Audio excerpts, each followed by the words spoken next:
Imagine you run like a 5-person clothing brand. Hmm. You're poring over your quarterly budget, trying to find a few extra euros for a seasonal marketing push, when the European Union suddenly hands you a bill for up to 10,000 euros. Yeah, that'll wake you up. And this isn't a penalty for doing something wrong. This is a mandatory setup fee just to keep selling the exact same t-shirts and jackets you've always sold. Today, we're taking a stack of incredibly dense regulatory framework and cutting through all the noise to answer one hyper-specific question for you. Exactly how much is a digital product passport going to cost a small brand? We're going to build a realistic budget, euro by euro, so you know exactly what's coming. It sounds like, a completely hypothetical worst-case scenario, but that 10,000 euro bill is becoming the new baseline reality. Which is terrifying for small businesses. Before we get into the actual euros and cents, we need to quickly anchor ourselves in the legal framework driving all of this. The root cause. So it all stems from ESPR, which is the Eco-Design for Sustainable Products Regulation. Specifically, Regulation EU 2024-1781. That is the overarching law. And the physical mechanism that the law uses to enforce compliance is the DPP. The Digital Product Passport. Think of a DPP as a standardized, machine-readable digital record. Attached to the physical product, right? Usually through a basic QR code on the care label.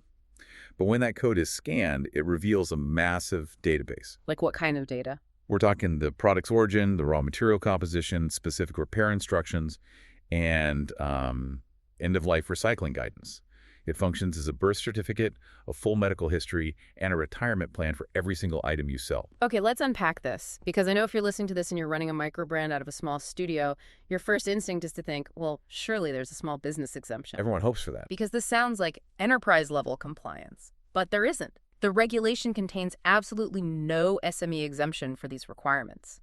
Every single brand placing covered products on the EU market must comply, period. That is the most sobering part of the legislation. The legal obligation to provide that data is identical, whether you're a multi-billion euro fashion house with a massive compliance department or an independent designer working with one factory. The burden is the same. So before a single physical product with a passport ships out your door, there's this massive upfront financial hurdle.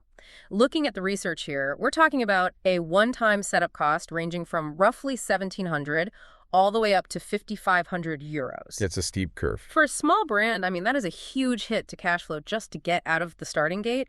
Where is all that cash actually going? Think of it like paying for the architectural blueprints and permits before you can build a house. It's the foundational cost. Yeah. A big piece of that goes to GS1 registration.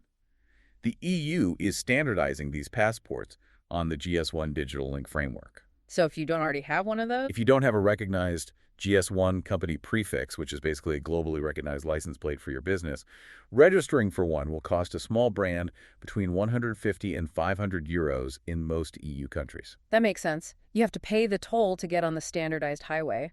But what about the physical product itself? You can't just digitally manifest a QR code onto a cotton shirt. And that requires a physical label redesign. That sounds like a manufacturing headache. Oh, it is. It requires a one-time redesign and retooling process with your manufacturer. That typically costs a brand another 200 to 500 euros. Plus the environmental calculations. The regulation requires hard data on your product's environmental footprint. I imagine you can't just guess your carbon output. You certainly can't guess. Depending on the exact methodology required for your product category, getting those initial life cycle or environmental footprint calculations performed by a specialist, well, that costs about 500 to 1,500 euros. Wait. If I add up the GS1 registration, the label redesign, and the environmental footprint math, we're only at around 2,500 on the high end. Right. But you mentioned the initial setup could hit 5,500 euros. Where is that missing $3,000 going? The invisible killer of profit margins. Labor. Specifically, the internal labor required for initial supply chain data collection. You have to budget 1,000 to 3,000 euros in pure staff hours just to chase down your suppliers. Just to get them to reply to emails. Pretty much. You have to get them to understand the data templates, fill them out correctly, format that data, and verify it. It is weeks of excruciating back and forth communication. I really like that architectural blueprint analogy you used earlier. So setting up a DPP is basically like paying for the architectural blueprints and permits, right? It hurts your wallet up front, but it's a one-time pain. You never have to draft that specific blueprint again. It's a painful initiation, but it's largely a one-time pain. The foundation is poured, But you can't just build a house and expect it to sit there for free. Definitely not. You have property taxes, you have the electric bill, you have a leaky roof to fix. This data has to live somewhere securely. What is the ongoing cost to keep this digital infrastructure running year after year? So you need to expect an ongoing operational cost between 1,650 and 6,600 euros annually. That covers your platform subscriptions, your GS1 renewals, and regular data maintenance. Here is where it gets really interesting to me.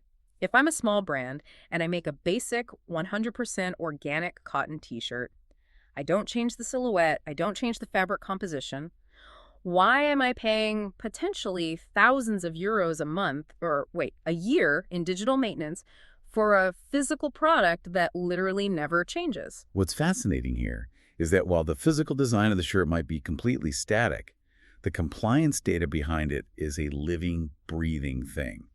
Digital product passports are intrinsically tied to specific production batches. So it's not a passport for the idea of the t-shirt, it's a passport for the actual physical run of shirts produced this month. Let's say your organic cotton t-shirt relies on an OECO-TEX certification to prove it's free of harmful chemicals. Okay. That certification eventually expires. It has to be manually renewed and re-uploaded to the passport. Got it. Or consider your supply chain.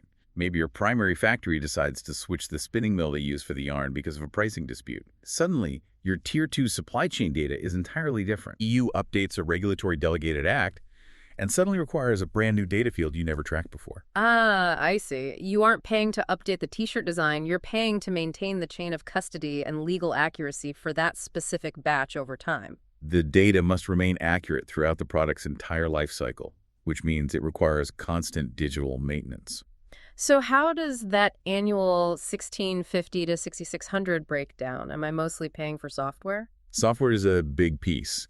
Emerging DPP SaaS platforms, the ones specifically engineered for small brands so you don't have to hire developers to build custom enterprise software, they're pricing themselves between 50 and 300 euros per month. So you're looking at 600 to 3,600 a year just to rent server space, to host your passports and maintain the secure connections to the EU Central Registry. You're essentially paying rent for digital server space and regulatory compliance, yeah.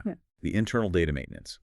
Even with great software, you still need to budget 2 to 4 hours a month for someone on your team to actually manage the updates when a certification expires or a supplier shifts. Right. At hourly rates, that hidden labor costs you about 500 to 1,500 a year. Then you add in the basic renewals. Renewing your GS1 membership for 150 to 500 and updating those environmental footprint calculations for another 200 to 500. What about actually printing the QR codes onto the physical labels? If I sell 10,000 shirts, does the printing cost vary me? Surprisingly, no. The physical printing is negligible at scale. It usually works out to less than 2 cents per unit. The cost is entirely in the data management, not the ink. That ongoing range you gave from 1,650 up to 6,600 is a massive swing. It is.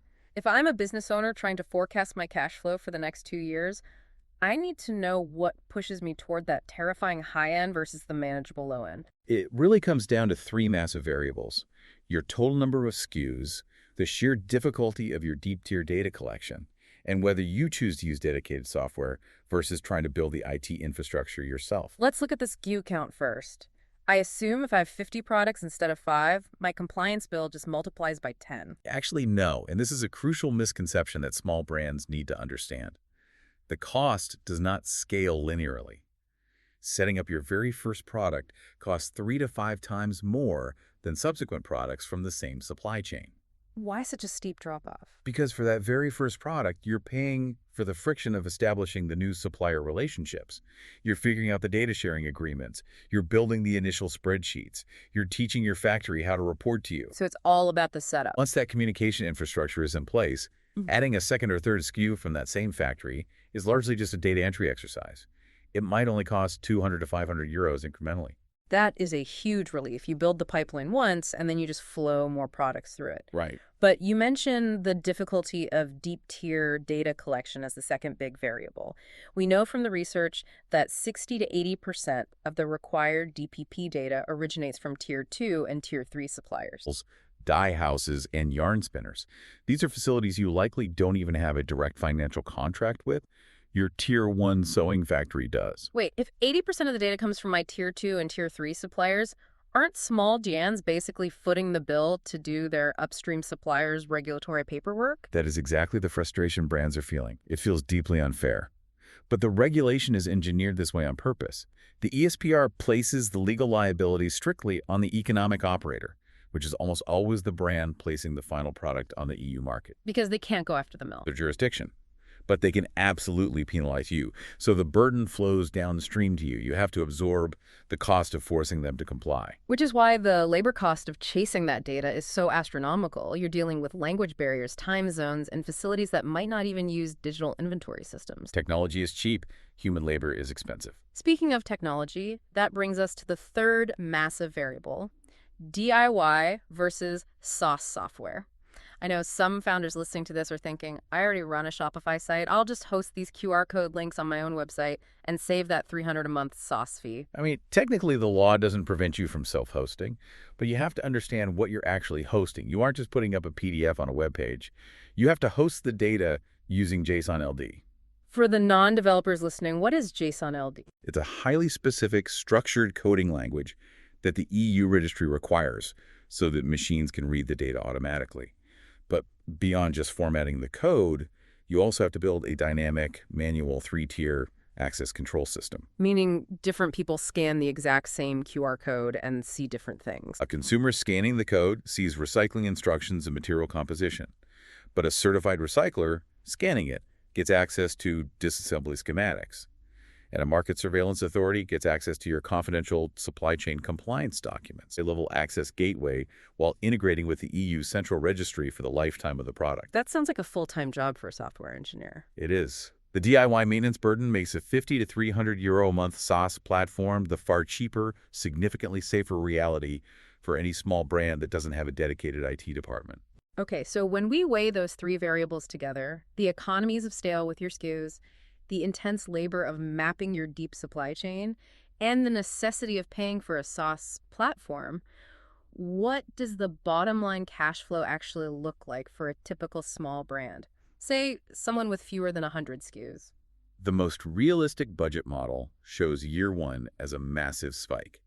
You should expect to spend between 2,500 and 10,000 euros in your first 12 months. Because year one combines the drafting of the blueprint, that 1,700 to 5,500 setup cost, with the actual operational costs of running the platform and maintaining the data. Paying the consultants for initial footprint calculations and suffering through the heavy labor of mapping your supply chain from scratch. But then year two brings relief. Significant relief. In year two, your costs drop by 35 to 50%, landing between 1,000 and 5,000 euros annually. Because the setup costs vanish. You aren't redesigning your labels again.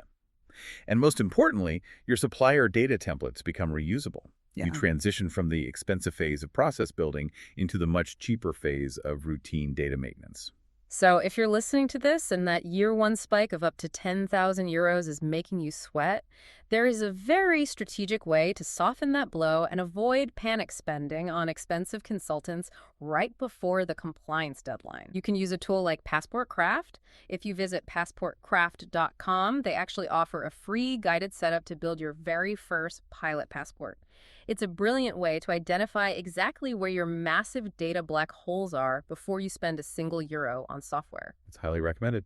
Because the biggest strategic mistake a brand can make right now is buying expensive compliance technology before they actually know what supply chain data they possess. So what does this all mean? It means DPP compliance is essentially a front-loaded tax. It's a heavy lift on day one to build the foundation, but it eventually settles into a predictable, manageable utility bill. Provided you plan correctly. Right. But that assumes everything goes according to plan.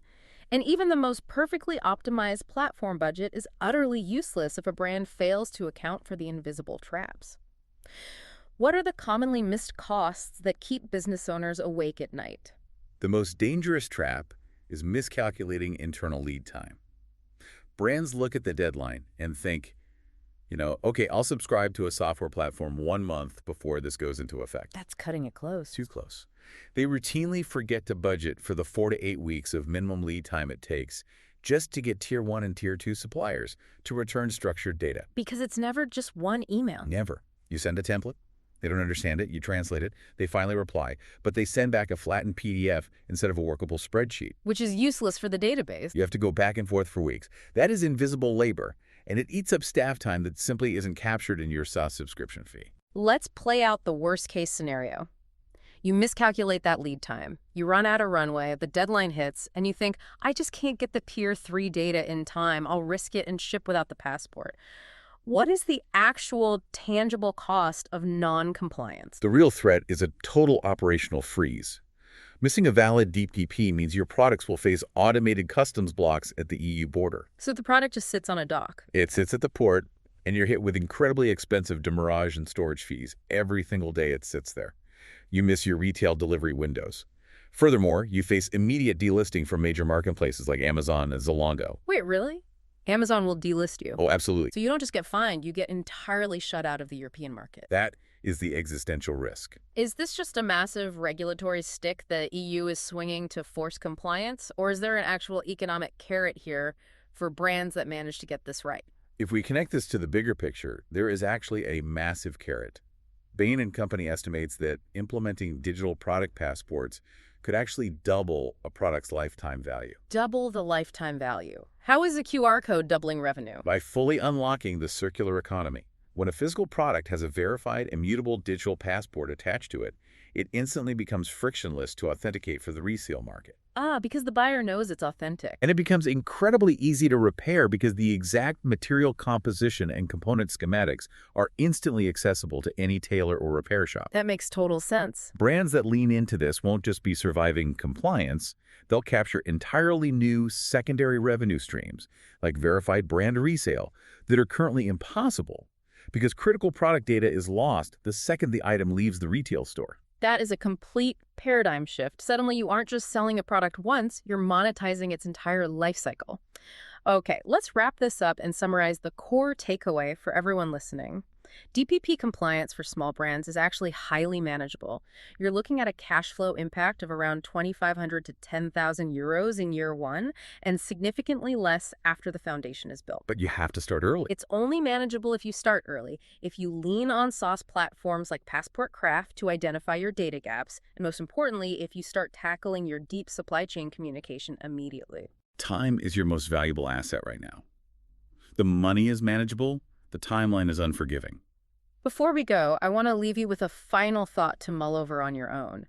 If every single covered product on the EU market suddenly has a completely transparent digital product passport attached to it, well, how will that fundamentally shift the psychological balance of power between brands and consumers? It's a great question. Imagine a world where a 10-euro fast fashion t-shirt is forced by law to have the exact same level of radical supply chain transparency as a 1,000-euro luxury jacket.